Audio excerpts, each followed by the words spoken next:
Hello and welcome to another excellent sports talk with Mark. I am your host, Mark Bradley, and welcome back. It's the month of March, and everything is going smooth in sports.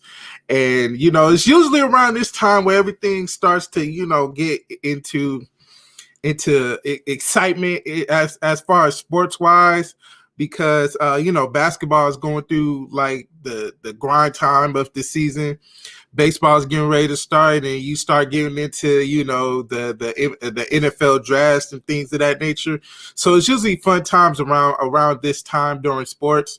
But yeah, we're going to get into all that as always each and every week. I appreciate everybody being here as always, and so let's go ahead and talk about what we're going to get into for this week's show.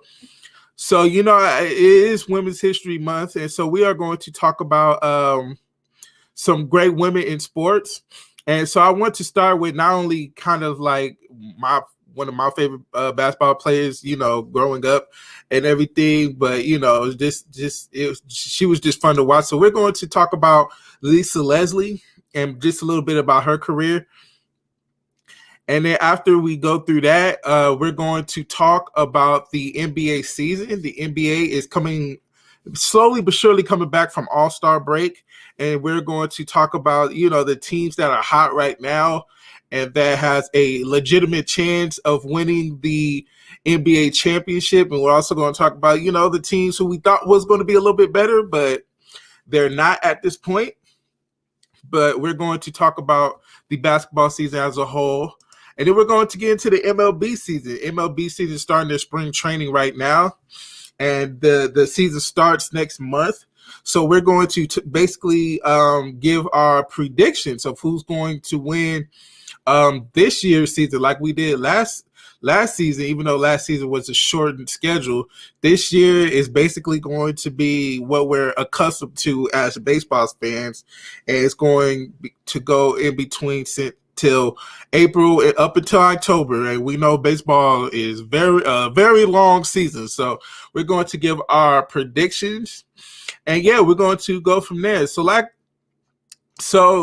each and every week, if you guys want to interact with me about your favorite team doing good or doing bad, because it does happen sometimes, by all means, put it in the comment section below, and we will definitely talk about it.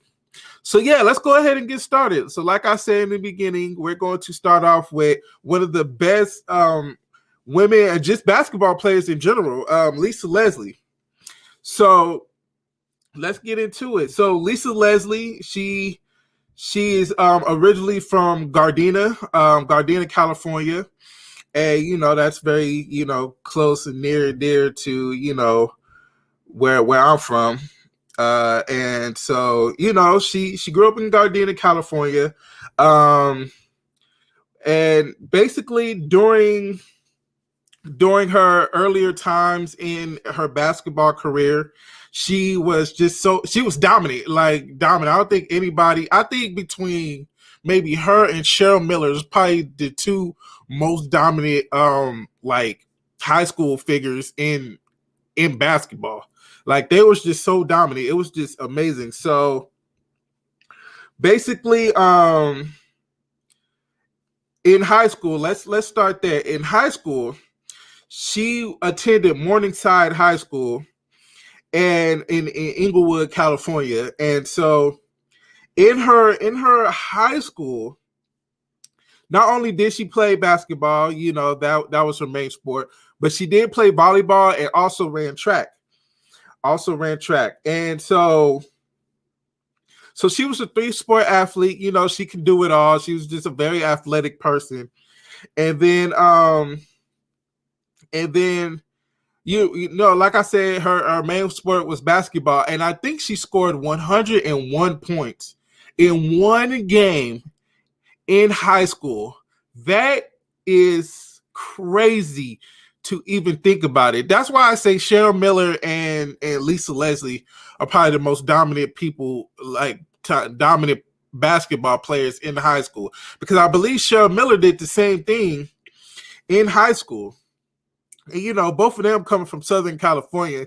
You heard those stories before of how those two women were just dominant and nobody could stop them at all in basketball. So whenever you can score 101 points in a single game, I think you're considered one of the better basketball players in history. So like I said, she scored 101 points for Morningside High School. And so her senior year, she was averaging 27 points and 15 rebounds, which is extremely hard to do at any level of basketball. But when you can do that on a consistent basis, you definitely are doing something right. You're doing something right. So she was able to do that. She led her team to a state championship, which is no surprise to anybody. I mean, anytime you can average what she averaged in a season, you're definitely making a run for a state championship. So she did that, was able to win the state championship. So moving on to her college career, she attended USC, University of Southern California, where, she's from LA, so she definitely stayed home and played for the USC Trojans. And even there, she spent all 4 years of her college basketball there at USC, which is, very traditional for women, because at the time the WNBA was there, but, it didn't have as much exposure, especially as college basketball, which I still feel is the same way right now. I think college basketball gets a lot more exposure than the WNBA, which is kind of weird to really think about. It should be the other way around, but, it is what it is. But I feel like the WNBA is definitely making the right steps into getting their exposure out there, because we all know the WNBA hasn't been around for a very long time.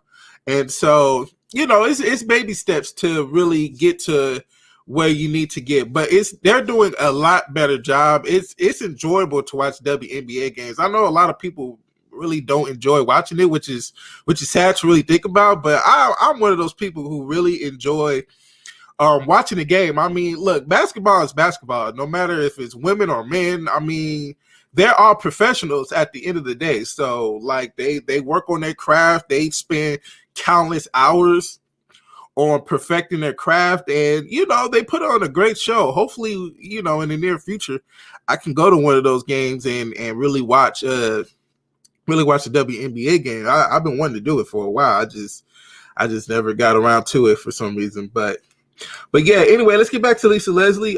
So she decides to go to USC, goes over there and just dominates the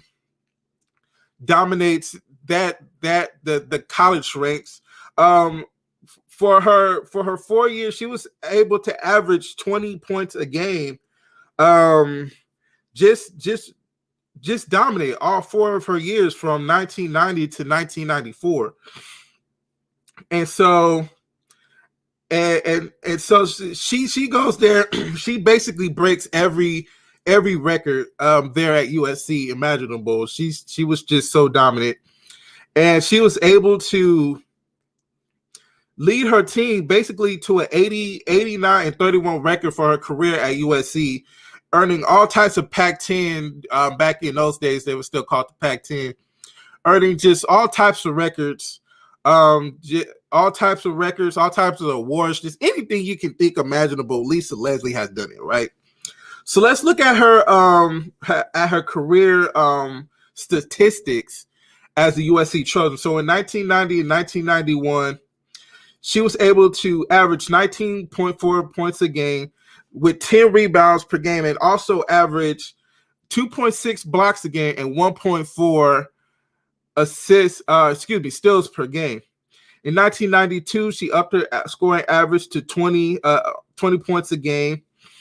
Her rebounding average went down a little bit, but that's all right, to 8.4. And then she also was able to maintain her steals per game at 1.8 and blocks per game at 1.7. Then in 1992 and 1993, She was able to average 18 points a game, 3.3 blocks per game. So she definitely took a big jump in blocks per game because she was definitely known as a rim protector throughout her whole career, and was able to get 2.1 steals per game. So she was very defensive-minded player. She was a very defensive-minded player, guys. And in her last year in the as a USC Trojan in 1993-1994 season, she averaged 21.9 points per game, which was her best. Averaged 3.1 blocks per game, 2.3 steals per game, which was the best of her college career, and 2.8 assists per game, which is best of her college career, and also 12.3 rebounds a game. So she was averaging a double-double in her senior year. So that was amazing senior year for her to go out and just set her mark as a USC Trojan and then move on to the NBA. And then in the WNBA, where it started in 1996 and began play in 1997. So basically a couple of years after her senior year is when the WNBA started, right? And so give me 1 second.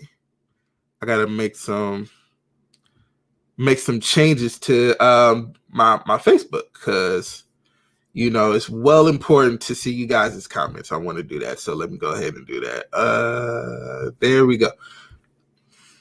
All right, perfect. So like I said, so getting back to what I was talking about. So in 1997, the WNBA started, and Lisa Leslie was drafted, was basically drafted to the Los Angeles Sparks. So basically her whole career, it was in Los Angeles.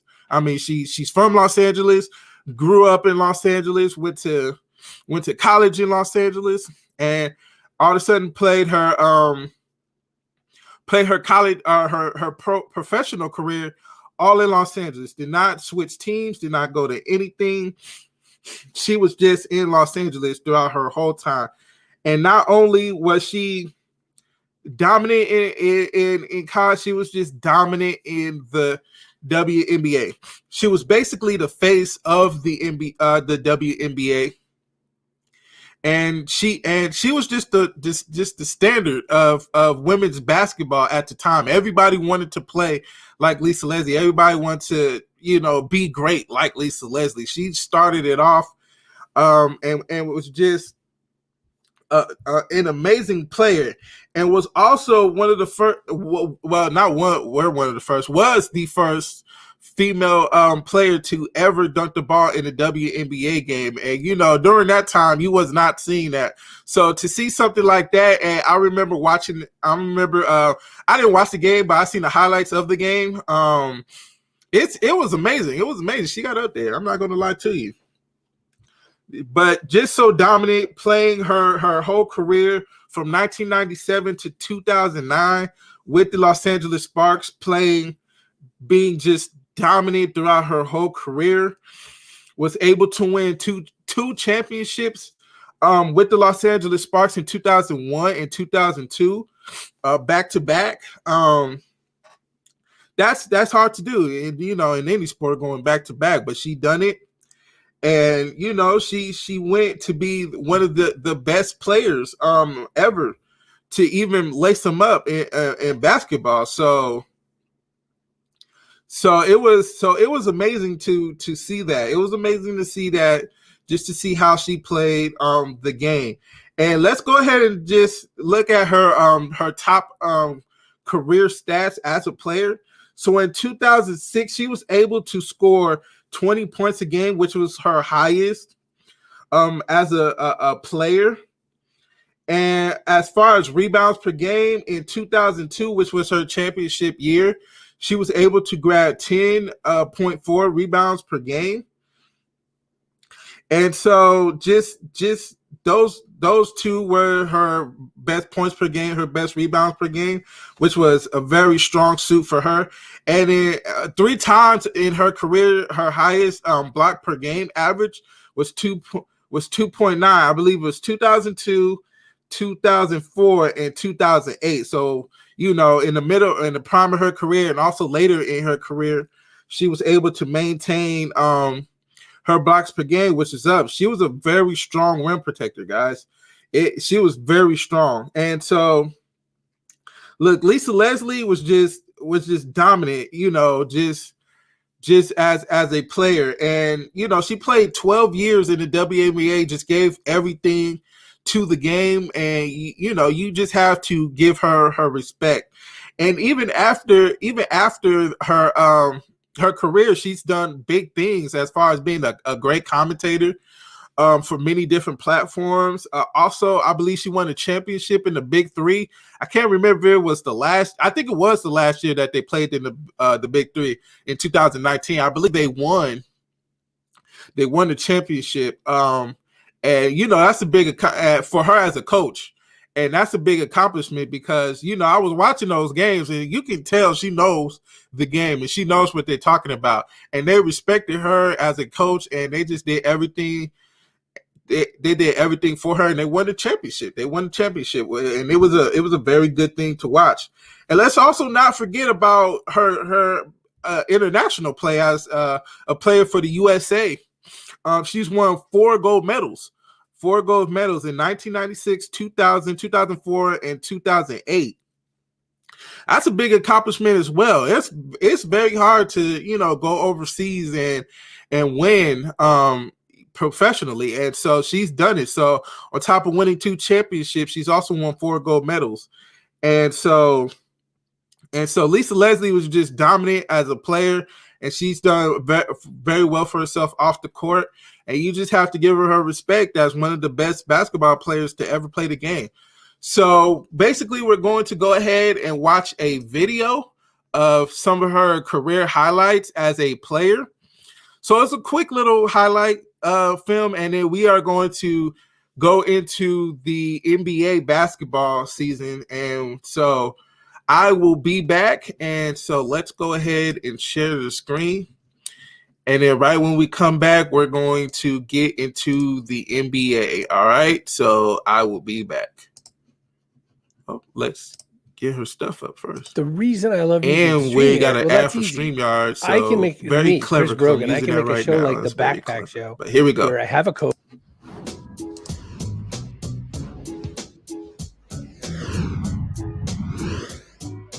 Behind the back pass into Leslie. Leslie turns, spins, 5 are on him, over Steenick and lays it up and in. Foul on Steenick, bucket count, she'll shoot for the 3-point play. Switch. Good spot. Leslie guards Young. Wow. A little bit different look against Leslie. What a tremendous defensive play by Lisa Leslie.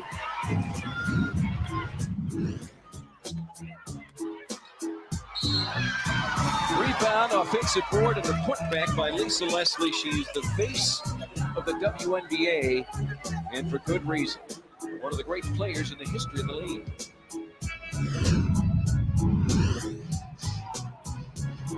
Nice pass by Lisa Leslie to Delisha Milton. Good read between the two.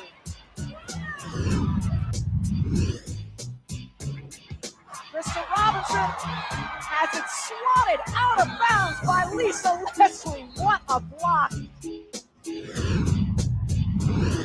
Rebound grabbed, loose, picked up by Leslie, 21 feet away. She turns around with one on the shot clock, throws up a 3, and it goes in. And I fall out of my chair. Oh, are you kidding me on that one?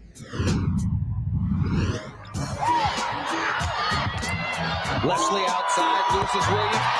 17-foot jump shot over the left to right console. Now it's back to the Liberty. Teresa Weatherspoon. Blocked by Lisa Leslie. Weatherspoon just turned the Jets on, but not past Lisa Leslie with those long arms. She just knocks it out, and Spoon goes flying.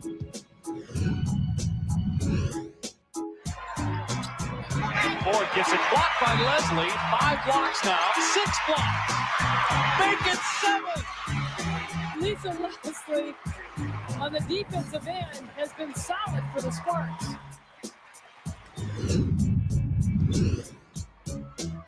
Got an open look. Missed the shot from three-point range straight away. Byers gets it up to Leslie. What's she going to do? She dunked it for the first time in WNBA history. Someone has dunked in a game. It's Lisa Leslie with the dunk. And now, for the first time in WNBA history, a player has dunked in a WNBA game. Nobody, nowhere, no has ever done it in the WNBA.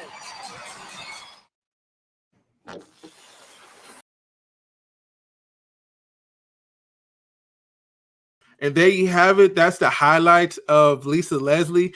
And as you can see, she was just dominant throughout her career. And as you can see, she was a great rim protector. And you saw that dunk of hers.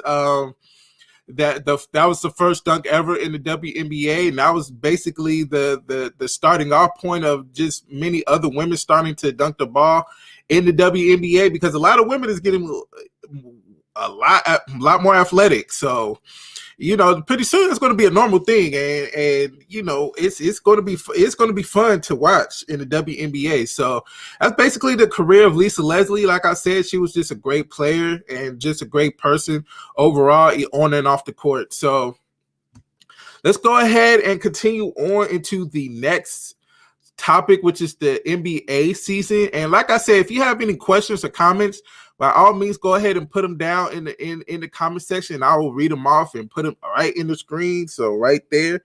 So yeah, if you want to go ahead and comment, by all means, put it there. So let's go ahead and continue on to the NBA season. So the NBA season has basically came off of the All-Star weekend. There has been a couple of games, but it's really not into full swing until tonight.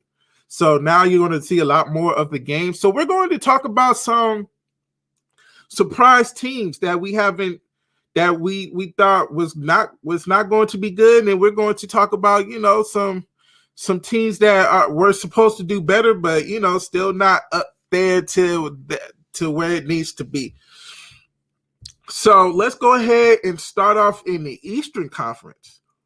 So at number one, it's the Philadelphia 76ers. And the Sixers has made a big jump. I think Doc Rivers has done an excellent job with that team. And also the I guess what I'm trying to say, the emergence or just the emergence of a better Joel Embiid. He's playing like an MVP caliber player, becoming one of the best centers in the NBA. And Joel Embiid was one of those type of players who, was going to give you consistent numbers, but he was going to give you maybe like a 20, 23, 24 points per game. Just becoming that type of player. But now he's giving you like 30 points a game, giving you 12 rebounds a game. He took a big jump in his career this year, and he's playing like an MVP type of player, and it's showing. With the 76ers becoming the best team in the Eastern Conference, which is shocking, because usually Philly is one of those, fourth, fifth type seed, but they're holding on to the number one seed. They're clinging to it. I mean, there's still some teams that are really good, but the Sixers are able to maintain their health, which is always a big issue with the 76ers. They could never stay healthy, right? Ben Simmons was always hurt. Joel Embiid was always hurt.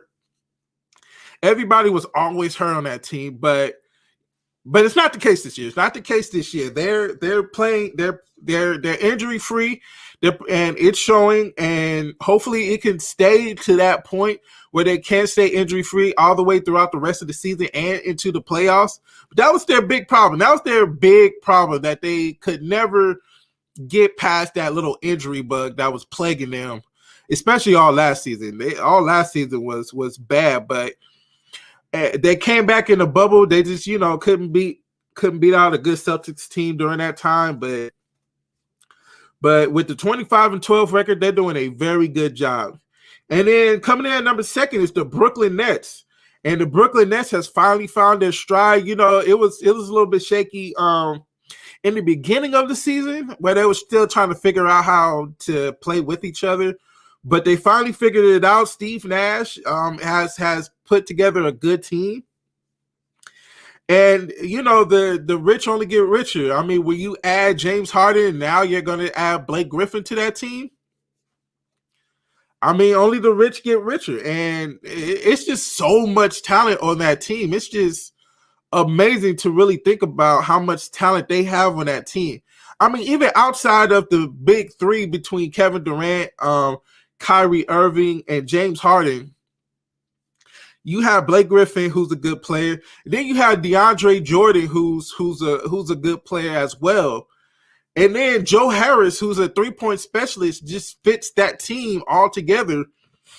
It's like, wow, like it's hard to just even think who's going to really beat this team out of the Eastern Conference. And then when they go into the playoffs, and if they can stay healthy, especially Kyrie Irving, because we all know Kyrie Irving is another guy who always finds himself injured as well. But if they can maintain their health and just keep playing like they are right now, it's hard to not think Brooklyn as being one of the favorites to win the NBA championship. So you really have to look out for that. And then coming in at number 3 is the Milwaukee Bucks. Now, the Milwaukee Bucks are playing like they normally do. We're not surprised Milwaukee is a top 3 team. But usually we're so used to them being number 1. It's kind of interesting to see them at number 3. Of course, Giannis Antetokounmpo is playing like an MVP. That team is very well put together. Drew Holiday is a great addition to that team. Look, they're going to be hard to beat in the playoffs. I mean, you know, I think they figured some things out, and I think, excuse me, the addition with Drew Holiday is a good addition when it comes down to playoff time. He's one of those guys who love to play defense, who can still score the ball as well. That's a good complimentary piece to Giannis Antetokounmpo and Chris Middleton, who's a very underrated player. Nobody really gives Chris Middleton his due, but he's a very good player. Now, they're really not that good on the road, which is kind of hurting them right now.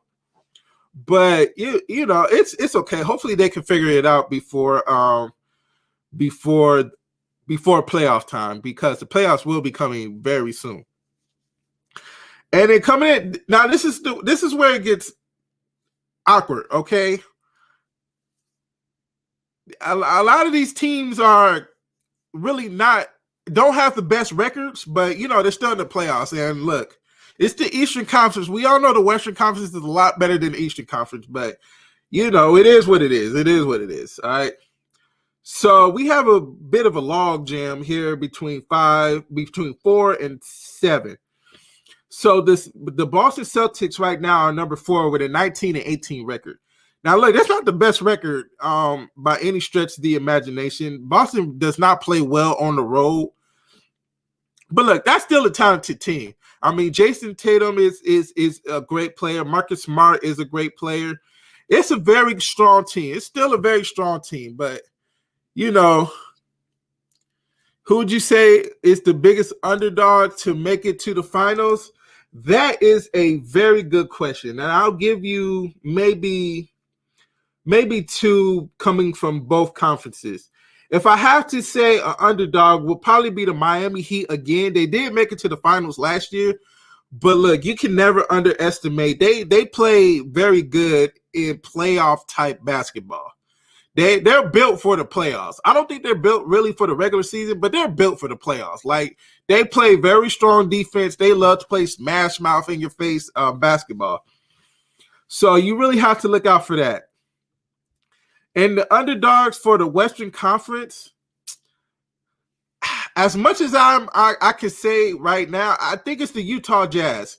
Now, the Utah Jazz is the best team in the West, but still, you have to go through the Lakers, and then you have to go through the Clippers. Those are still, I think, stronger teams than Utah, just to be 100% honest with you. I know they're the number 1 team, but you still have to beat the Lakers. You got to beat the champs to beat the champs.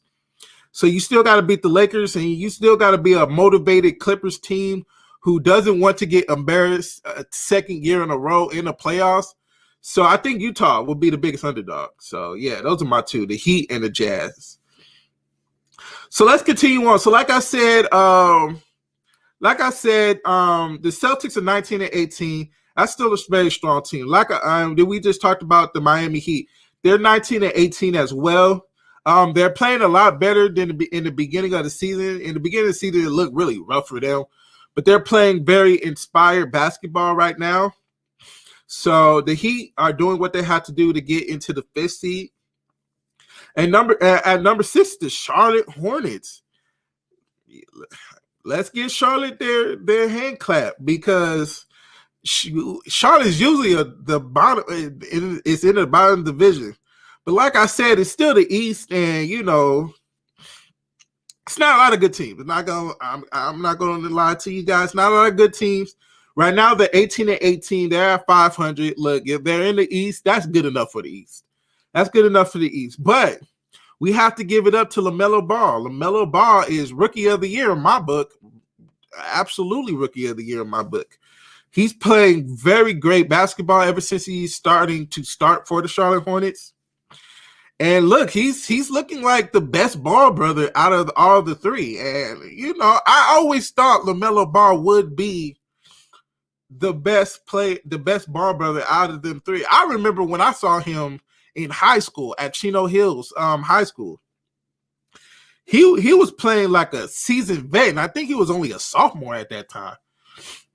So I think he was only a sophomore, because LiAngelo Ball was still there, and he was a junior, I believe. So look, these guys are LaMelo Ball is the truth. I always thought he would be the truth ever since he started, growing into a 6'8" point guard, and he's playing like a Rookie of the Year caliber type player. So give the Charlotte Hornets some love. And also, let's look at some more love. The New York Knicks. The New York Knicks has been so bad for so many years. It's good to see them in playoff contention. And I'm excited for the New York Knicks, man. I'm excited for those fans, because they've been wanting this for a long time. They have been wanting this for a long time. So the New York Knicks with a 19-19 record, they deserve. I really hope. I'm hoping they do make it to the playoffs, because they've been bad for a long time. And they're playing well. Julius Randle all of a sudden becoming an all-star player. Is having a career year. It's having a career year this year. And I always thought Julius Randle will be that type of guy, because he's always been that workhorse. He's always been in the gym working on his craft, getting better by better, year by year, adding a wrinkle to his game. And now it's just all coming together. And he's playing at the All-Star that he was this year, playing at an All-Star level. So got to give Julius Randle his dues. And then coming in at number 8 is the Atlanta Hawks. And I thought Atlanta would make the playoffs. They did just fire their coach which I thought was very weird, because they're in playoff contention. So, write it out. Write it out with that one coach, with Lloyd Pierce. But unfortunately, he did get fired. But they're still in playoff contention. They have won 3 games in a row to get back up to the 8th seed. So, you have to give them some love. And then some underachieving teams that I thought would have been a lot better. The Raptors is usually one of those teams that's always fighting for the number 1 spot in the East. They did last year, but they're not that good this year. So look, they're tied for the 8th seed with the Atlanta Hawks, so they still could make the playoffs. But I thought they was going to be a little bit more in the playoff fight for at least the number 2 or 3 seed. At least the number 2 or 3 seed, but they're not. They're not. The Pacers, I thought it was going to be a little bit better. They started the season strong, but they're not doing too well right now. The Magic, I thought the Magic would have done a lot better this year. They was playing very, very good basketball in the beginning of the year, but now it's just like, what happened? What happened? They lost 6 in a row too, so that's definitely not going to help you. So I thought the Raptors, the Pacers, and the Magic was going to be a little bit better, just a little bit better. But unfortunately, it's hard. It's hard for them right now, and they have to do a lot better. But so right now, let's recap. So number 1 is the 76ers. Number 2 is the Brooklyn Nets. Number 3 is Milwaukee Bucks. Number 4 is the Boston Celtics. Number 5 is the Miami Heat. Number 6 is Charlotte Hornets. Number 7, New York Knicks. And number 8 is the Atlanta Hawks. Well, tied with the Raptors for number 8. And so, yeah, it's the East is a tight race. Even though the records are not good, it's still a tight race. So let's move on to the Western Conference. And the Western Conference is always a slugfest battle for seedings in the West. It's always a gladiator battle for some reason in the Western Conference for seedings. So let's start it off. So number 1, I think, surprise to everybody, is the Utah Jazz. It's the Utah Jazz is number 1 seed, best team in basketball right now. So you have to give them some love. They are playing very well, very well. Donovan Mitchell is playing like a superstar. He's coming in, I think he's becoming into a superstar. I thought he was one of those above average players, but now he's developing into a superstar. Him and Rudy Gobert is a great tag team. And so, unfortunately, they have lost 2 in a row, but they play very good at home. They were always a very good home team. They're 15-2, best home record. Also, let me not forget about Mike Conley. Mike Conley became an all-star first time in his career. I think it's been in the league for like 12 years. So you have to give Mike Conley his love. He's doing a great job there playing point in Utah. So that team is playing very well. Utah is doing a good job maintaining that number 1 spot. And let's look at number 2 is the Phoenix Suns. The Phoenix Suns, who has been bad, bad for a lot of years, is finally getting some love and playing very well. That Chris Paul effect is coming into play 100%. And I always thought if the Suns could find that very good point guard to get Devin Booker, Devin Booker was the workhorse of the Phoenix Suns for so many years. Finally, they're taking the pressure off of him and is finally, have that point guard to complement his game with Chris Paul, and it's working well. The Phoenix Suns had an excellent offseason last year, and it's showing. It's showing as they're the number 2 seed in the Western Conference. And I hope for their sake that they keep this up and make it to the playoffs. I think believe it'll be the first time they made the playoffs since Steve Nash was there in 2010. And when they made it to the Western Conference Finals, they lost to the Lakers, and the Lakers eventually won the championship. But yeah, when you haven't made it to the playoffs in over 10 years, it's something to look forward to. So Phoenix is playing a very, very, very, very, they're playing very good basketball. So coming in at number 3 is the Los Angeles Lakers. And look, it's been rough for the Los Angeles Lakers for the past couple of weeks. I believe this All-Star break was very good for them because they have been losing games. They have lost their last 2 in a row. They have had a very bad injury bug, especially with Anthony Davis. I think Anthony Davis injury really hurt them. And also Dennis Schroeder missing a couple of games through health and safety protocols. They want to make sure he doesn't have COVID. So he has been back. He has been a big spark for the Lakers. But they have been losing games, and you can tell that injury to Anthony Davis is very bad. And look, they look like a small team right now. Montrezl Harrell is not exactly the tallest guy, very athletic, but he needs a lot of help. He needs a lot of help. And Marc Gasol is not fitting that bill. I'm sorry, I have to say it. Marc Gasol is not fitting that bill. So hopefully, if the Lakers could make a couple of moves, there's a lot of good big men that's available out there that's going to be available, such as Andre Drummond. LaMarcus Aldridge is out there. They could make a move. And really get back to that dominant Laker basketball that they have been playing. But for right now, this is not good. And so right behind them is the Los Angeles Clippers. And the Los Angeles Clippers, they haven't exactly been playing the best basketball there either. But you have to make sure the Clippers can get hot at any moment. At any moment could get hot. Kawhi Leonard could go crazy the second half of the season. Paul George could go crazy as well. So you still have to look out for the Clippers. Coming at number 5 is the Denver Nuggets, and now they're playing a lot better basketball than what they were doing in the beginning of the season. So you have to give them their credit. Nikola Jokic and Jamal Murray, both superstar duo. It's hard to beat them guys. So we're going to keep a lookout for them.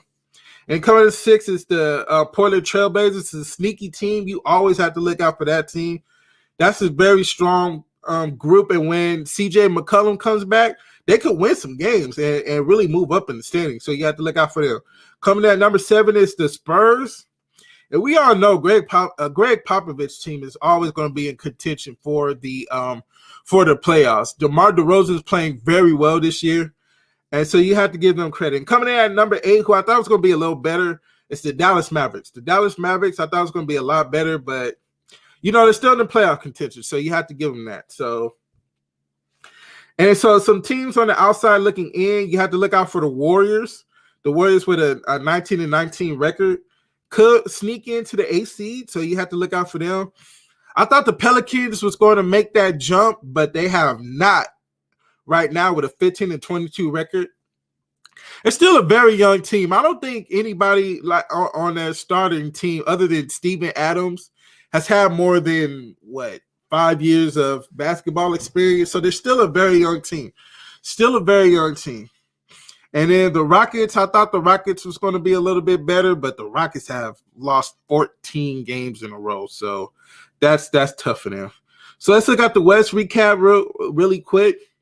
Number 1 is the Utah Jazz. Number 2, the Phoenix Suns. Number 3, the Los Angeles Lakers. Number 4, the Los Angeles Clippers. Number 5, the Denver Nuggets. Number 6 is the Portland Trailblazers. Number 7 is the San Antonio Spurs. And number 8 is the Dallas Mavericks. So the Pacific Division there is going crazy. You have 3 teams in the top 4, so you gotta look out for the Pacific Division. Best division in basketball, I should say. So that's basically going to be the end of the NBA talk. And like I said, if you guys have any questions or comments, by all means, put them in the comment section below. Who's your favorite basketball team? If they're playing very well, or if they're not. If you want to talk about that, by all means, go ahead and we can definitely discuss it. So let's continue on to our last topic, and that is the MLB season. So like I said in the beginning of the year, beginning of the show, the MLB season, is in spring training. And so this is that time where everybody gets excited with their favorite teams. And it's brand new. Baseball is back, and you never know who's going to be some of the best teams there, because baseball is one of those sports where you just never know what can happen. You can be from worst to first and quickly. And like I said, you can be first to worst, vice versa. So you never know in baseball. So everybody, when baseball starts, it's always exciting. So we're going to go ahead and give our predictions on who's going to win each division. So as we always do, we start off in the American League. So let's go ahead and talk about the American League East. We're going to start off there. So last year, the Tampa Bay Rays were number 1 in that division, made it all the way to the World Series and ended up losing eventually to the World Series champions, Los Angeles Dodgers. But that was a surprise to everybody. I don't think anybody thought they would make it to not only winning the division, but making it to the finals. So to the World Series, So that was very big for them. Coming out number 2 last year was the New York Yankees. And, excuse me. And so the Yankees is always going to be a powerhouse team. It's just who they are. So, and then the Blue Jays, the Orioles, and the Boston Red Sox, who was dead last, which is always shocking because Boston is usually one of those teams that's usually good, but not last year. So in the AL East, I think the New York Yankees going to win that division. I don't think excuse me. Something in my throat. Anyway, so the Yankees are going to go ahead and win. I believe they're going to go ahead and win the division. I don't excuse me. I don't think the Yankees are going to want to have another year of being second. That's not Yankee like. It's not Yankee like system. The Yankees are always one of those teams that's going to want to win the World Series. They have deep pockets. They do not mind paying players to play for the Yankees, and those deep pockets going to have to translate into wins. So, and I think it's going to translate to wins this year coming up. So I think the Yankees are going to go ahead and win the division. They just got to play a lot better on the road this year coming up because they was 11-18 on the road, and you can't win the division if you don't win road games. It's just impossible. So I think the Yankees are going to go ahead and win the AL East. And then we have the AL Central, which is a tough division last year, a very tough division. So the Minnesota Twins were number one with a 36-24 record, and right behind them, and when I mean right behind them, I mean right behind them, whereas the Chicago White Sox with the 35-25 record was one game behind the Twins, and also the Cleveland Indians was also a game behind them with the same record of 35-25. And then the Royals and the Detroit Tigers were at the bottom. So this is a very competitive division. This has always been a very competitive division because Cleveland has been a very good team. The White Sox just decided to become a better team than they were in the past and had a very strong season. And the Twins has always been good as well. So if I had to give my divisional winner right here, I believe it's going to be the Cleveland Indians. I believe the Indians are going to make that jump and really have a good season. They pitch very well, and they also have enough firepower in the offense to be a competitive team. So I believe the Indians are going to win the division this year. But it's going to be a tight one. It's going to be a tight one again this year. It's a very competitive division they have going on right here. So let's go ahead and look at the AL West. Number one in the division last year was the Oakland Athletics with a 36-24 record. And then the Houston Astros, who barely snuck into was with that last seed that they just started last year. They added an extra team into the playoffs, and Houston Astros was able to make it there. And then the Houston Astros caught fire. They caught fire in the postseason last year. Almost made it to the World Series. But Tampa Bay was just a little bit better. And so, look, Houston was very close to a World Series run. I don't think a lot of people like that because of, the cheating thing in 2017, but, we just going to let that go past. But Houston was okay. So, and then coming in third was the Seattle Mariners. Coming out fourth was the Los Angeles Angels. And then dead last was the Texas Rangers. But I believe Oakland is the team to beat again this year. I believe it's going to be a tough one. I think the Astros, now that they have they're going to have a full schedule again this year. I think the Astros could make some moves. I think I think I'm going to backtrack. I think the Astros are going to win the division because now they have a full schedule. And like I said, in baseball, if you're one of the hottest teams in baseball, you can go far in baseball. So it's like baseball is a game of runs for sure. And if you can get high at the right time, then you could be any team. You can be any team. Like the Houston Astros last year was hot at the right time with the 29 and 31 record and barely making it to the playoffs, but was able to get hot at the right time and barely was like a game away from making it to the World Series. So you can get hot at any time. So I think Houston's going to go ahead and do that. I mean, it's hard for them to lose because, man, their batting lineup from beginning to end, it has power. So you have to really think about that. So I believe Houston's going to win the AL West. So let's recap. The AL East, I think the Yankees is going to win. The AL Central, I believe Cleveland is going to win. And the AL West, I believe Houston is going to win the division. So let's move over to the National League. And we are going to start with the NL East. And the Atlanta Braves were number one in the division with a 35 and 25 record. Coming in number second is the Miami Marlins with a 31 and 29 record. The Philadelphia Phillies with a 23 and 32 record was third. Then the Nationals and Mets were tied for last place, I guess, with a 29-34 record. But look, I believe it's going to be a two-horse race with the Braves and Philly. I think Philly had a great offseason this year, so they really, helped Bryce Harper with some very talented pieces.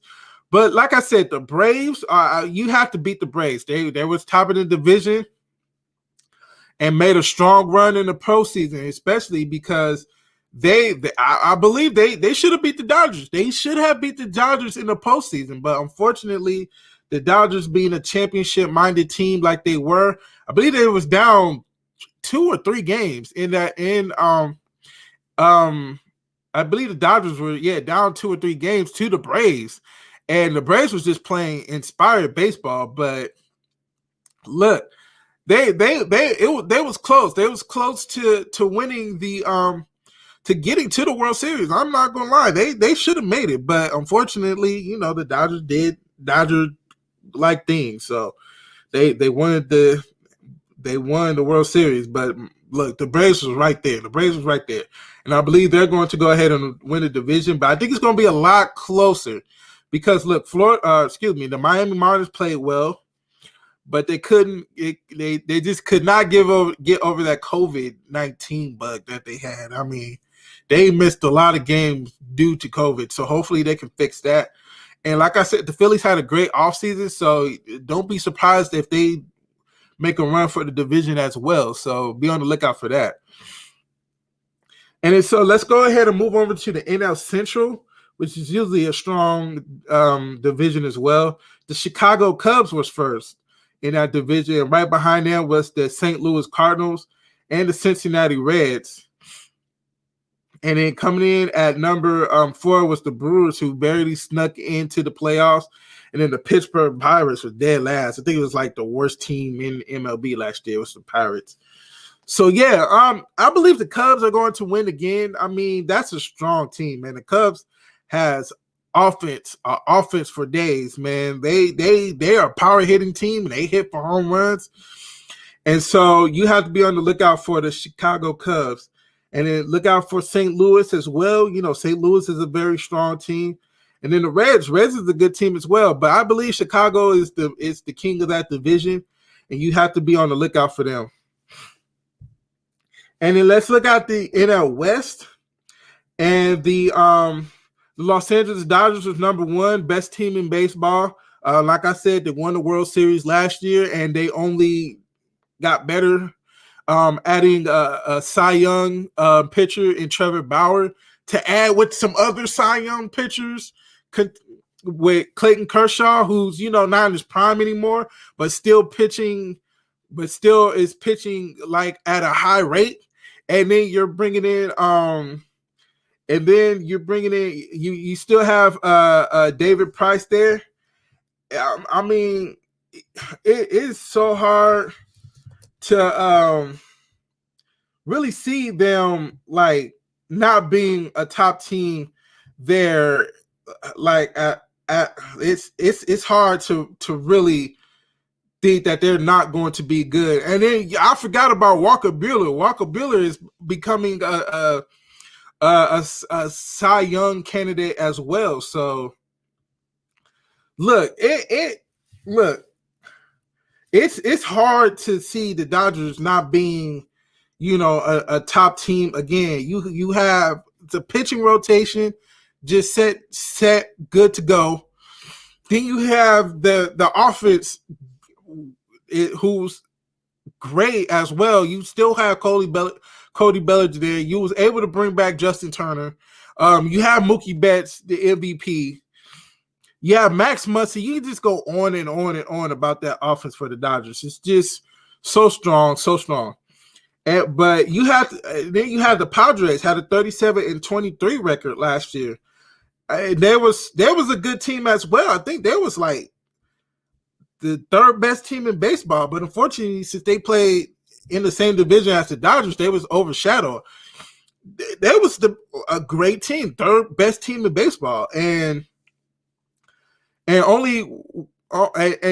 a great job in the offseason bringing in some better pitching with Yu Darvish and Blake Snell coming over from the Tampa Bay Rays. You bring those two guys; those are two strong pitchers right there. They really did a great job in the offseason. So they're really trying to get the crown from the Dodgers. So that's going to be a fun division. I think that's going to be a 2-horse race right there. And then you have the Giants, who played a little bit better last year, but still, that's a tough division. Then you have the Rockies and then the Diamondbacks coming in dead last. So I believe the Dodgers are going to win that division, but don't be surprised if you see the Padres also win is in competitive nature for that division, because they want to beat the Dodgers so bad. I mean, you have two of those SoCal teams. You want to be the best, and I think the Padres feel like they want to be the best. And with the Padres, you still have Manny Machado there, and then Tatis Jr. becoming a superstar in the league. That's a strong team. So don't be surprised if you see the Padres win the division as well. So let's recap the NL side. So I believe the Braves are going to win the NL East, the Cubs win the NL Central, and the Dodgers winning the NL West. So that's basically going to end the show. I appreciate everybody coming out as always. All the likes, all the shares, just people coming back on a consistent basis. I thank you so much for that. And until next week, where we're going to talk about some more excellent sports talk, I will see you guys until then. So see you guys next week. Peace.